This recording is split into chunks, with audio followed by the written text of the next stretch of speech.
Western Police Department. Flying stand report to the Sean. Hey, we've had some break-ins in my neighborhood, and there's a real suspicious guy. This guy looks like he's up to no good, or he's on drugs or something. And he's a black male. Are you following him? Yeah. Okay, we don't need you to do that.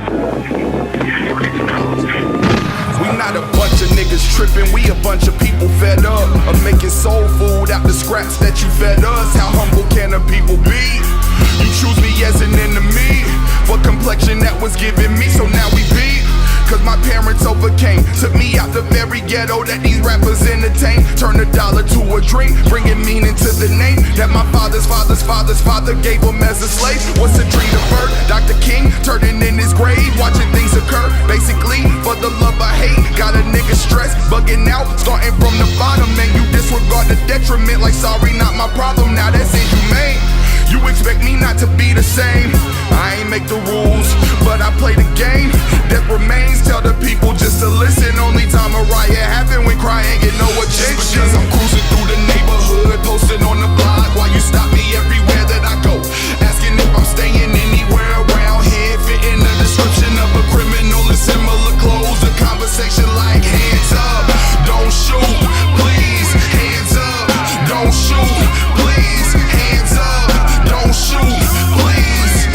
10 for another nigga in the street. What's the next move? Numbers on the head of who address you. State of mind, I am not the one that you should step to. Righteous anger got me low and Nina's blowing Keisha, throwing bullets like these boys in blue is playing wide receiver. Then I think about all the fountains that we couldn't drink about, all the sacrifices that were made when they cheated, how they threw us in this life unprepared, screaming sink or drown. Losing the community is how we wanna teach it, now that's nonsense. Where's the humanity in our conscience? Leading by example is far more than a concept. Beyond that, we far greater than our nature. Knowledge of your reflections, the loving of thy neighbor. War begets war, you loading up your cannons, damaging all before you. Though you were damaged, I'm choosing to spread love and joy amongst all. Cause I live with a peace surpassing your understanding. Because I'm cruising through the neighborhood, posted on the block while you stop me everywhere that I go, asking if I'm staying anywhere around here, fitting the description of a criminal in similar clothes. A conversation like hands up, don't shoot, please. Hands up, don't shoot, please. Hands up, don't shoot, please. 10 for another nigga in the street. I always have great hesitation about these conversations.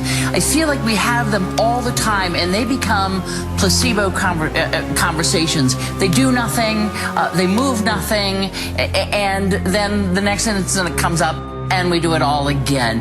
What changes this kind of dynamic? I think that's a reasonable sentiment. It does feel like it changes nothing, it moves nothing. I mean, police have been beating the hell out of black people for a very, very, very long time before the advent of the video camera, and despite the advent of the video camera, there's still a lot of incredible trend of police brutality and killings in the street, and justice is never served. There is certainly a double standard of whiteness and a bit of like an ownership mentality in this country that really rears its ugly head when we get into crimes or incidents that happen that involve brown people. You know, victims of these shootings are immediately vilified on screen, in the media, on the online networks, trying to justify putting these boys on trial for their own murder, and they're always found guilty of their own murder. And we don't feel that that's what happens when white people shoot up schools or theaters. They're immediately just trying to be explained and get to the bottom of it and interview people around them and find out what happened.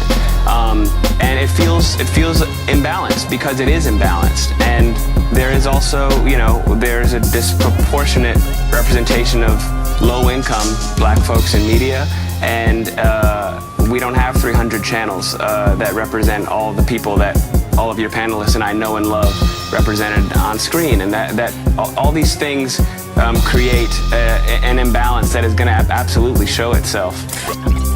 We also have to talk about the narrative and making sure we're starting at the beginning, you will find that the people doing the oppressing often want to start the narrative at a convenient point. We always want to start the story in the middle. This started with a kid getting shot and killed and left in the street for 4 hours. I've never seen a white body left in the street for 4 hours in the sweltering heat. The cop doesn't call in the shooting. The body isn't put in an ambulance. It's shuttled away in some shady, unmarked SUV. There's a lot of bizarre behavior going on, and that is the story. That's where we need journalism. We need journalism to kick in and start telling the story from the beginning. This is about finding justice for a kid that was shot, an 18-year-old that was shot, period. And this idea that because he stole a handful of cheap cigars, what's that, worth $5 from a convenience store? I lived in the white suburbs of this country for a long time. I know plenty of white kids that steal stuff from this convenience store. There's plenty of this idea that every time a black person does something, they automatically become a thug worthy of their own death. When it's that we don't own drug crimes. We're not the only ones that sell and do drugs all the time. We're not the only ones that steal. We're not the only ones that talk crazy to cops. You know, there's a complete double standard and a complete different experience that a certain element of this country has the privilege of being treated like human beings, and the rest of us are not treated like human beings. Period. And that needs to be discussed. That is the story.